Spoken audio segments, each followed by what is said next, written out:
Friends உங்கள் எல்லோருக்கும் அன்பான வணக்கம். இன்னைக்கு நம்ம நார்த்தங்காய் சாதம் எப்படி செய்யறதுன்னு பார்க்கலாம். இது வந்து லஞ்ச் பாக்ஸ்க்கு எடுத்துட்டு போறதுக்கு ரொம்ப ஈஸியான ஹெல்த்தியான ரெசிபிங்க. இன்னைக்கு நான் என்னுடைய கிராமத்துல செய்யற மாதிரி நார்த்தங்காய் சாதம் உங்களுக்கு செய்து காட்ட போறேங்க. வாங்க பார்க்கலாம். இன்னைக்கு 2 கப் அளவுக்கு நார்த்தங்காய் சாதம் செய்ய போறோங்க. அதுக்கு இது மாதிரி ஒரு சின்ன சைஸ் அளவுக்கு நார்த்தங்காய் எடுத்திருக்கோம். இதுல பாதி அளவுக்கு இருந்தா போதுங்க. அதாவது 1 கப்புக்கு குறைஞ்சபட்சம் 2 டேபிள் ஸ்பூன் அளவுக்கு நார்த்தங்காய் ஜூஸ் எடுத்துக்கலாம்.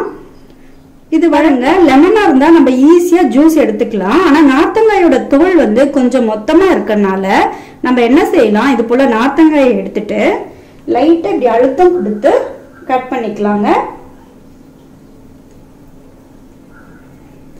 அப்படி இல்லைன்னா இதை சின்ன சின்ன பீசஸா கட் பண்ணிட்டு நம்ம வழக்கமா லெமன் ஜூஸ் புளிவோம் இல்லைங்களா, அந்த மெத்தட்லயும் புளிஞ்சிக்கலாம்.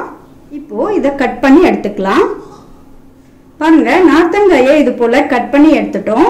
இப்போ இதுல இருக்க விதைகள் எல்லாம் நீக்கிடலாம்.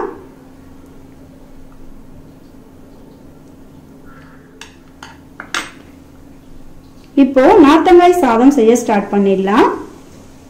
நார்த்தங்காய் சாதம் செய்யறதுக்காக ஒரு கடாய் அடுப்புல வச்சுட்டோம். அதுல ஒரு 4 டேபிள் ஸ்பூன் அளவுக்கு செக்ல ஆட்டின நல்லெண்ணெய் விட்டுக்கலாங்க. எண்ணெய் நல்லா காஞ்சதும் கடுகு 1/2 டீஸ்பூன் சேர்த்துக்கோங்க. கூடவே 1 டீஸ்பூன் அளவுக்கு உளுந்து, 1 டீஸ்பூன் அளவுக்கு கடலைப்பருப்பு சேர்த்துக்கலாம். இது எல்லாத்தையும் நல்லா பொன்னிறமா வறுத்துக்கலாங்க. கடலைப்பருப்பு உளுந்து எல்லாம் பாதி அளவு வறுப்பட்டதும் 2 வரமிளகாய் சேர்த்துக்கோங்க.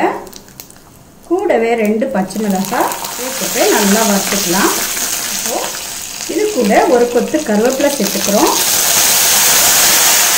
கருவேப்பிலை நல்லா ஃப்ரை ஆனதும் ஒரு பெரிய வெங்காயத்தை சன்னமா நீளமா நறுக்கி வச்சிருக்கோம், அதை சேர்த்துக்கலாம்.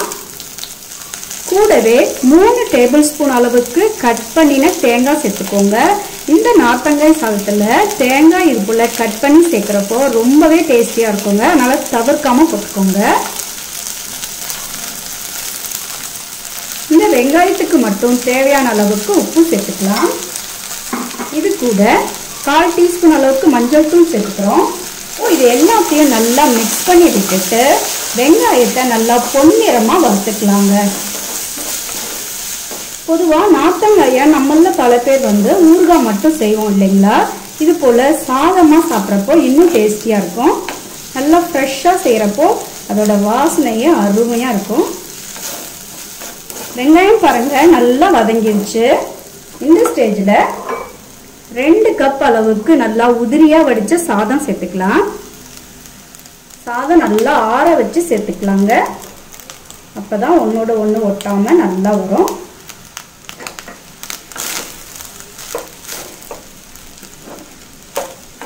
இப்போ இது கூட நார்த்தங்காய் சாதத்துக்கு தேவையான அளவுக்கு உப்பு சேர்த்துக்கலாங்க.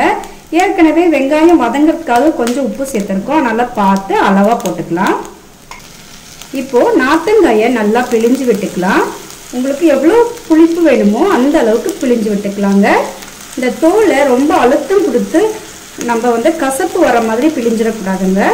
கொஞ்சம் லைட்டாக பிழிஞ்சிக்கலாம்.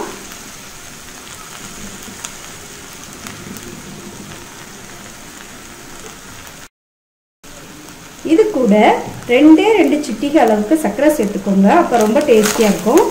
இப்போ இது எல்லாத்தையும் நல்லா கலந்து விட்டுட்டு 1 நிமிஷம் அப்படியே வதக்கி விட்டுக்கலாங்க. இந்த டைமில் உப்பு காரம் எல்லாம் கரெக்டாக இருக்கான்னு செக் பண்ணிக்கோங்க. பாருங்க, எல்லாத்தையும் நல்லா கலந்து 1 நிமிஷம் அப்படியே அடுப்பில் கிளறி விட்டுட்டோம். அவ்வளோதான், நம்மளோட டேஸ்டியான நார்த்தங்காய் சாதம் ரெடி. ஃப்ரெண்ட்ஸ் பாருங்க, நல்ல டேஸ்டியான நார்த்தங்காய் சாதம் ரெடி பண்ணிட்டோம். நீங்களும் இந்த ரெசிபியை வீட்டில் ட்ரை பண்ணி பார்த்துட்டு எப்படி இருக்குன்னு கமெண்ட்ல சொல்லுங்க. இந்த வீடியோ உங்களுக்கு யூஸ்ஃபுல்லா இருக்குன்னா ஞாபகமா ஒரு தம்ஸ் அப் கொடுங்க, மற்றவங்களுக்கும் ஷேர் பண்ணுங்க. இது வரைக்கும் இந்த வீடியோவை ரொம்ப பொறுமையா பார்த்தவங்களுக்கு ரொம்ப ரொம்ப நன்றி.